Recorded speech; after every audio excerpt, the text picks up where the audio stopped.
过来讲，即当阵囡仔兄囡仔姐上届爱耍的电脑比赛的 game， 即马结合台湾本土的布袋戏，变做真趣味的台语节目。公视台语台后礼拜9月初2拜2暗时6点半推出全新的囡仔节目《台语百面通》，招囡仔兄囡仔姐来拍电脑比赛的 game， 用 rap 唱台语，阁会当和布袋戏翁仔做伙来学台湾话。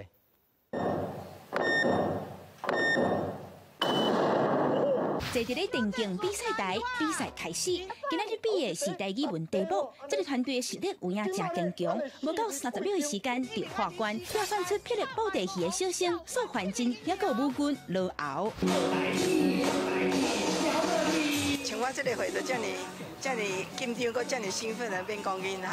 囡仔又搁较欢喜，所以这个方式绝对是上好的。这是公司台语台新杀出来台语儿童电视节目，号做台语百面通，结合电竞游戏加霹雳布袋戏，要用趣味的方式，让囡仔学习生活中的台语。霹雳布袋戏团也搁有台教授叶秉成，是这个节目的幕后大神。布袋戏对少年人来讲是足恐怖的，所以阮就为迄个造型开始。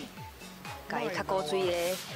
用动物啊、甩鸭啊、神兽啊这种方式来表达布袋戏这个文化。希望囡仔这样爱生气，咱是不是那个学习、甲教育、甲这游戏那个结合起来的时候，咱当引介的方法，让台湾囡仔对学台语较有兴趣，而且更加认真来做这样代志，我是感觉是真有意义。外拍的布袋戏翁仔，唔但受到真侪人的喜爱，结合电竞游戏、台语百面通节目，一定会请更较侪囡仔兄囡仔姐做伙来拍电动，感受台语文的水。记者洪敏珍、尤怡珍台北报道。